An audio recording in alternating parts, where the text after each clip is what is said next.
मेरी जहाँ भी शादी होती पहली रात ही पति मर जाता। अब तक 3 शादियाँ हो चुकी थी। खानदान में सब मुझे मनहूस कहने लगे थे।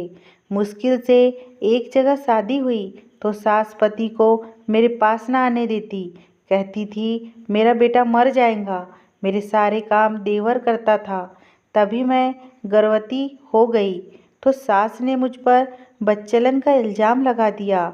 डीएनए टेस्ट करवाया तो रोंगटे खड़े हो गए। वो बच्चा तो आज मेरी शादी की पहली रात थी। इस रात के लिए हर लड़की की आंखों में बहुत से सुहाने सपने और ख्वाब होते हैं, जिनको आंखों में सजाकर वो मायके को छोड़कर ससुराल में कदम रखती है। वो सोचती है कि अब मेरी नई जिंदगी में मेरे साथ बहुत ही अच्छा होगा। मेरा पति मेरी तारीफ करेगा, मुझसे कहेगा कि तुम दुल्हन बनकर बहुत प्यारी लग रही हो। वो मुझे तोहफा देगा और अपने प्यार की बारिश मुझ पर निछावर कर देगा।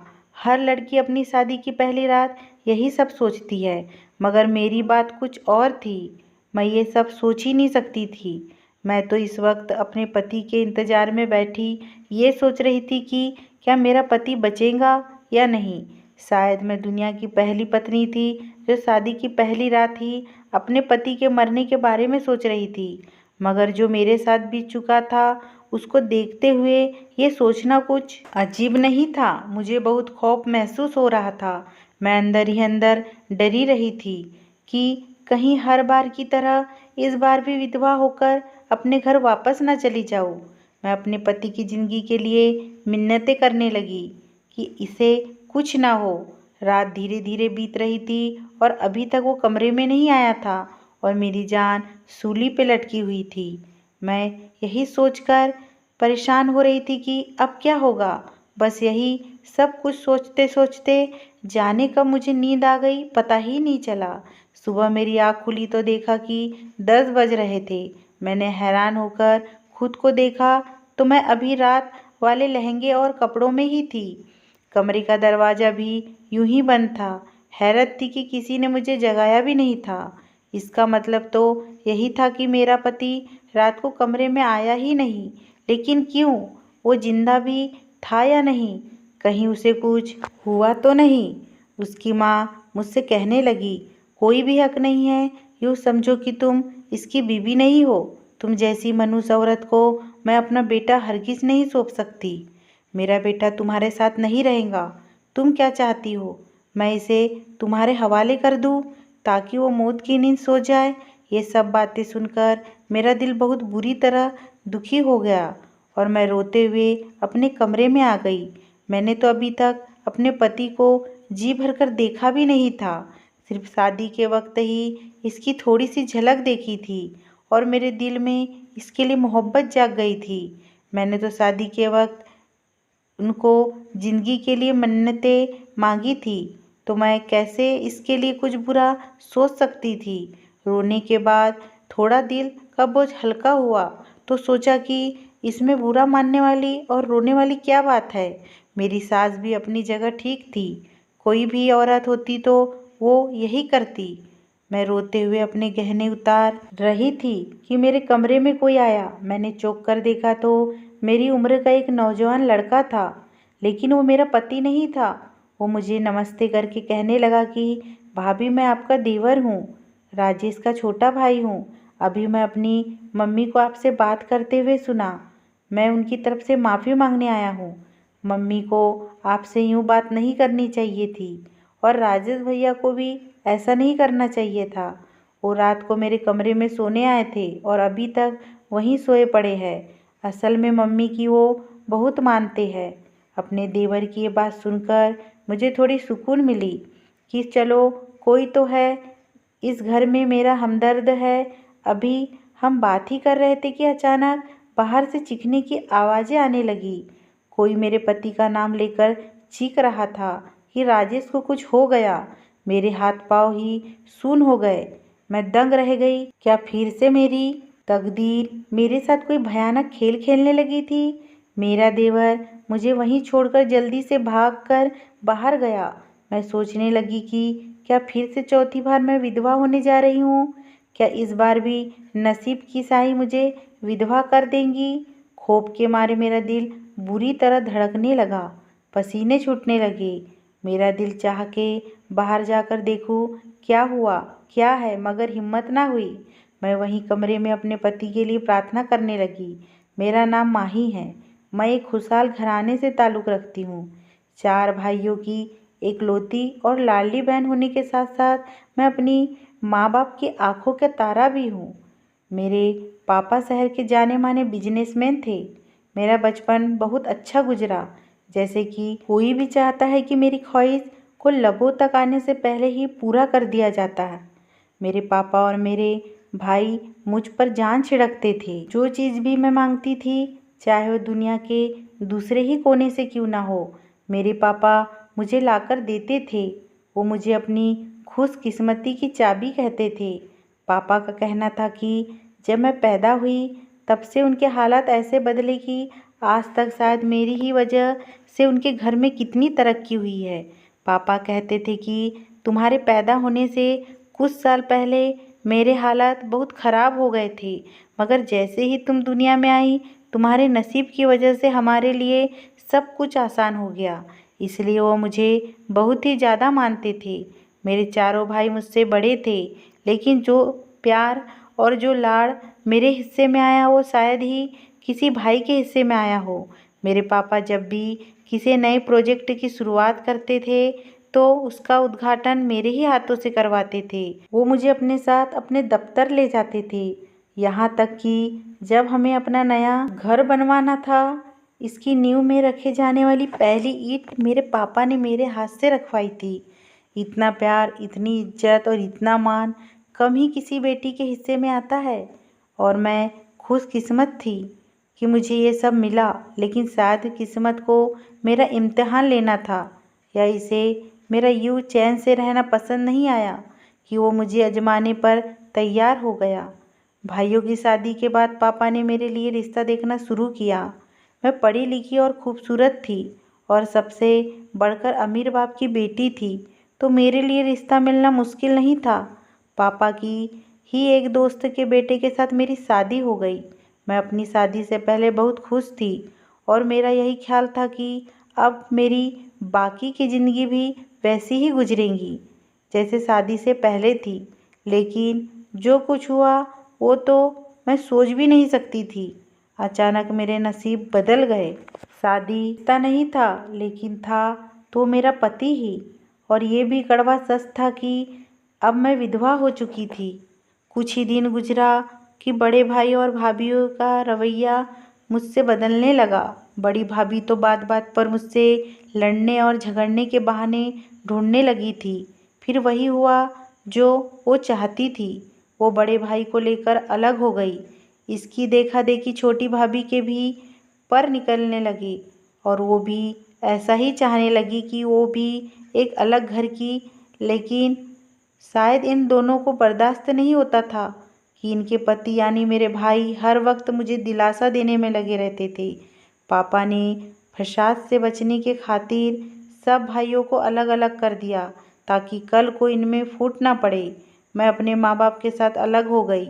मेरे भाई मेरे पास आते थे और मेरा हालचाल पूछते थे, और यह बात कि मैं विधवा रहूं भाइयों को पसंद नहीं आती। आखिर पापा ने 1 साल के बाद मेरी दूसरी शादी का फैसला किया। इस बार भी पापा ने अपने जैसे लोगों में मेरा रिश्ता तय किया था। इन लोगों को मेरे पहले शादी के बारे में मालूम था, मगर इन्हें कोई ऐतराज़ नहीं था। एक बार फिर से मैं दुल्हन बनी और आंखों में खौफ सजाए अपने मायके से ससुराल गई। लेकिन मैं क्या जानती थी कि अब मेरे नसीब में अभागी लिख दी गई है, क्योंकि मेरा दूसरा पति भी शादी की पहली रात ही मर गया।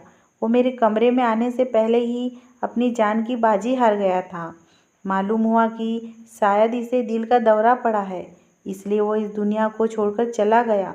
मैं दूसरी बार विधवा हुई तो लोगों की जुबानें खुल गई कि मुझे मनुष्य कहने लगे और मुझसे पीछा छुड़वाने लगे। यहाँ तक कि मेरे अपने खानदान के लोगों ने मेरा दिल बहुत ही ज़्यादा दुखाया।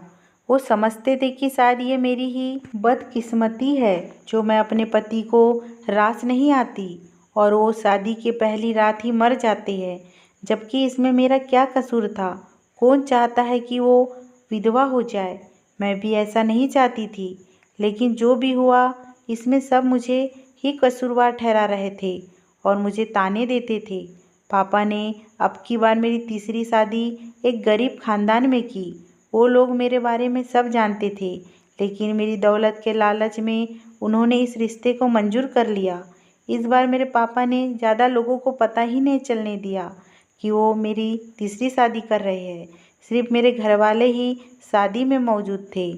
मेरा ये पति मुझसे उम्र में 10 साल बड़ा था और वो एक गरीब घराने से था, लेकिन फिर भी मेरे पापा ने मुझे ब्याह दिया क्योंकि वो चाहते थे कि मेरा घर बच जाए। शायद अब की बार मैं सुहागन बन जाऊं। मैं अंदर से बहुत ही डरी हुई थी कि जाने अब की बार क्या होगा। मैं ये नहीं मानती थी कि मैं मनुष्य हूँ। मेरा ये ख्याल था कि हर इंसान की मौत उसके तय वक्त पर ही होती है, और अब अगर मेरे पहले और दूसरे पति अपनी जान की बाजी हार गए तो भला इसमें मेरी तकदीर का क्या कसूर है। लेकिन जब तीसरी बार भी मेरे साथ यही हुआ तो मैं भी ये सोचने पर मजबूर हो गई कि शायद वो लोग जो मेरे बारे में समझते हैं वो सब मेरे बारे में कह रहे थे वो ठीक है, क्योंकि तीसरी बार भी मेरा पति शादी की रात ही मर गया था और मैं तीसरी बार भी विधवा हो गई थी। यह खबर जंगल की आग की तरह फैल गई। लोग हमदर्दी के बहाने मेरे जख्मों पर नमक छिड़कते थे। अब खानदान वाले ने हमारे घर ही आना छोड़ दिया था, यहाँ तक कि वो हमें शादी ब्याह में भी बुलाना छोड़ दिए थे। मेरी भाभी मुझे अपने बच्चों के पास न आने देती कि कहीं मेरी मनहूसी बच्चों को ही नुकसान ना पहुंचा दे। मेरे पापा को मेरी वजह से 2 हार्ट अटैक हो चुके थे और मैं नहीं चाहती थी कि उनको कोई तकलीफ़ पहुंचे। इसलिए मैंने इन्हें साफ कह दिया कि अब आपको मेरे बारे में परेशान होने की ज़रूरत नहीं है। मैं अब शादी ही नहीं करूँगी। दिन ब दिन यूं ही गुजर गए और मैं अपनी ज़िंदगी में व्यस्त हो गई। मैंने खुद को किताबों में और पढ़ाई में व्यस्त कर लिया ताकि मैं किसी काबिल बन सकूं। मैं अपनी ज़िंदगी से शादी का नाम ही निकाल चुकी थी। लेकिन फिर एक दिन पापा ने मुझे अपने पास बुलाया और कहने लगे कि मेरी ज़िंदगी का अब कोई भरोसा नहीं है। मैं चाहता हूँ कि अपनी ज़िंदगी में मैं ही तुम्हें विदा कर दूँ। तुम्हारे लिए एक बहुत अच्छा रिश्ता आया है। इन लोगों को तुम्हारे बारे में सब कुछ मालूम है, फिर भी वो शादी करना चाहते हैं। हालांकि मैंने इन्हें सब कुछ बता दिया, लेकिन इन्हें इस रिश्ते से कोई एतराज़ नहीं था, तो मैंने तुम्हारी शादी वहीं करना चाहता हूँ। मैंने यह सुनकर पापा को मना कर दिया कि मैं अब हरगिज़ भी अपने आप को एक नए तजुर्बे के लिए तैयार नहीं कर सकती। लेकिन पापा ने मुझे अपनी कसम देकर शादी के लिए तैयार कर ही लिया और इस शादी के बाद मैं भी अपने ससुराल में थी और कमरे में बैठी डर रही थी कि ना जाने मेरे अब वाले पति का क्या हाल होगा, जो सभी चीख चिल्ला रहे थे। मैं कमरे से बाहर जाने ही लगी थी कि मेरा देवर कमरे में आ गया और कहने लगा कि फिक्र की कोई बात नहीं है। असल में मेरे भांजे का नाम भी राजेश है और अभी थोड़ी देर पहले बहन का फ़ोन आया था कि उसने गले में कोई चीज़ फंसा ली है, तो इसलिए अम्मी परेशान होकर चिल्ला रही थी कि राजेश को क्या हो गया है। लेकिन अब घबराने की कोई बात नहीं है। भांजे को डॉक्टर के पास ले गए थे और अब वो बिल्कुल ठीक है। मैंने भगवान का शुक्र किया और सुकून की सांस ली। मेरे देवर सुमित बहुत ही अच्छी सोच वाला था। मेरा पति तो मुझे बुलाना तक गवारा नहीं करता था, मगर ये मेरे सारे काम करता और मेरे आगे पीछे घूमता था। मैंने कई बार अपने पति से बात करने की कोशिश की, मगर वो जब भी मेरी तरफ बढ़ने की कोशिश करते तो मेरी सास उसे आंखें दिखाती और चुपचाप वहाँ से चला जाते। सास तो देवर को भी मना करती थी कि मेरे पास ना बैठा करे और मुझसे दूर रहे, मगर वो उनकी नहीं सुनते थे। ये काम मेरे पति का था कि वो मेरे लिए बोलता, मगर जब भी सास मुझसे डांटती तो मेरे देवर ही मेरे आगे ढाल बनकर खड़ा होता। मैं समझ नहीं पा रही थी कि जब यही सब कुछ करना था तो इन लोगों ने मेरे लिए रिश्ता क्यों भेजा। शायद ये उस दौलत के पीछे थे जो मेरे बाप ने मेरे नाम की थी, लेकिन इन्हें लालच में आने की क्या ज़रूरत थी। ये भी अच्छे खासे खाते पीते लोग थे, फिर क्या वजह थी कि मुझसे शादी की। मैं जितना इस बारे में सोचती उतना ही उलझ जाती। एक दिन मैं घर गई तो मैंने अपने पापा से पूछा कि आपको ये रिश्ता कहाँ से मिला। तो पापा कहने लगे कि एक दोस्त ने ही इन लोगों के बारे में बताया था कि इनके बड़े बेटे ने शायद तुम्हें कहीं देख लिया था और वह तुम्हें पसंद करता था, इसलिए अपना रिश्ता तुम्हारे लिए भेजा है। ये सुनकर तो मैं हक्का बक्का रह गई कि ये क्या चक्कर है। मेरे पति राजेश ने इसलिए रिश्ता मेरे घर भेजा था कि वो मुझे पसंद करता था, लेकिन शादी के बाद अब तक एक दिन भी मुझे ऐसा नहीं लगा कि इसी ने मुझसे शादी की हो। यहाँ तक कि वो तो मुझे देखना भी गवारा नहीं करता था। मेरा शक और गहरा होने लगा कि वाकई में कोई तो ऐसी ज़रूर बात थी, वरना जानते बूझते मुझसे शादी करना कोई मामूली बात तो नहीं थी। मैंने अपने पति की हरकतों पर नज़र रखना शुरू कर दी थी कि शायद इस तरह वो राज मालूम कर सकूं जिसकी वजह से मैं इस घर में थी। एक दिन मैंने अपनी प्रॉपर्टी के कागजात उसको देते हुए कहा कि ये मैं तुम्हारे नाम कर देती हूँ। वो कहने लगा कि तुम्हारी जायदाद है, इसको अपने पास ही रखो तो बेहतर है। इससे ये बात तो साफ हो गई कि इसे दौलत का कोई लालच नहीं था, फिर क्या वजह थी। इन्हीं दिनों मेरी सास का रवैया मुझसे बहुत ही कठोर हो गया। मुझसे घर के सारे काम करवाने लगी, यहाँ तक कि खाना भी ना देती। मेरा पति और देवर तो सारा दिन काम पर होते थे, उन्हें नहीं मालूम होता था कि मेरे साथ क्या हो रहा है। पति का तो पता नहीं, लेकिन अगर मेरे देवर को ये पता चलता तो वो अपनी माँ से लड़ता और झगड़ता, इसलिए मैंने उसे कुछ नहीं बताया। एक दिन छुट्टी थी और मैं सबके लिए चाय बना रही थी। अचानक मुझे चक्कर आया और मैं गिरकर बेहोश हो गई। होश आया तो मैंने खुद को अस्पताल में पाया। बाकी सब भी मेरे पास थे और एक अलग ही तमाशा लगा हुआ था। मैं समझ नहीं पाई थी कि क्या बात है। मेरी सास मेरी तरफ देखकर कहने लगी कि तुम पतियों को रास नहीं आती हो, ये तो हम जानते ही थे, मगर बद किरदार भी हो, ये नहीं मालूम था। मैं तो अपने बेटे को तुम्हारे करीब तक नहीं आने देती थी, तो फिर तुम गर्भवती कैसे हो गई। यह सुनकर मेरे ऊपर जैसे कमरे की छत गिरे। मैंने घबरा कर कहा कि ये आप क्या कह रही है, ऐसा तो कोई बात नहीं है, मैं गर्भवती कैसे हो सकती हूँ, ऐसा कैसे मुमकिन है।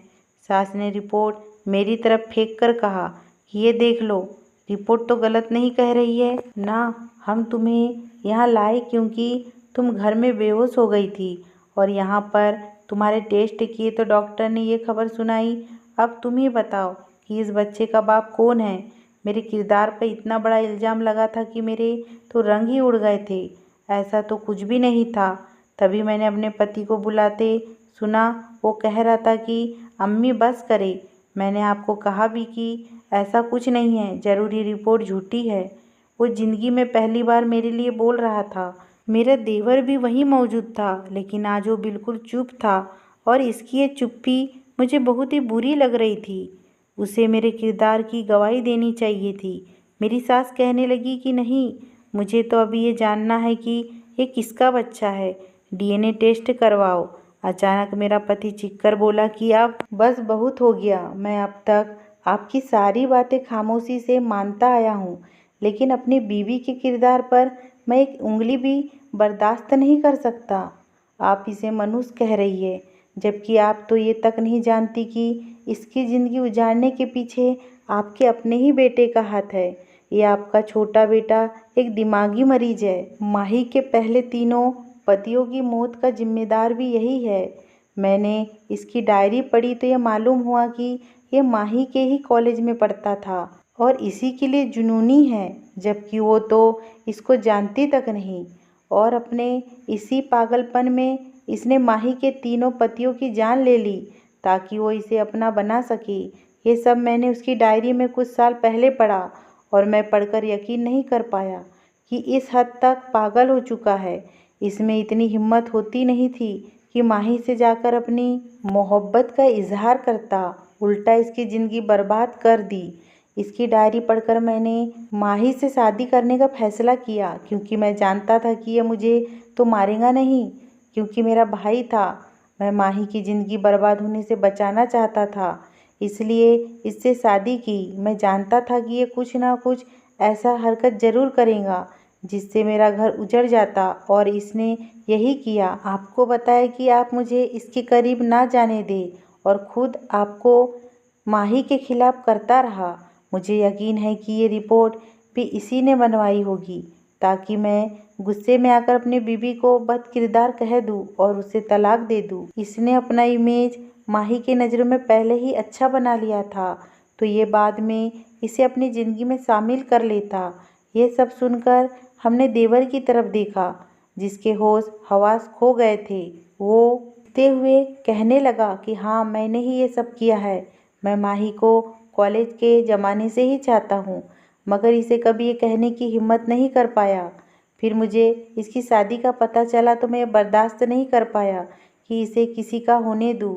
इसलिए जब भी इसकी शादी होती तो मैं इसके पति को उसके कमरे तक पहुंचने से पहले ही मार देता था। मगर आप मेरे भाई थे, इसलिए आप बच गए। चले, अब तो आपको सब पता चल ही गया है ना। जल्दी से माही को तलाक दे, वरना मैं अब की बार आपका लिहाज भी नहीं करूँगा।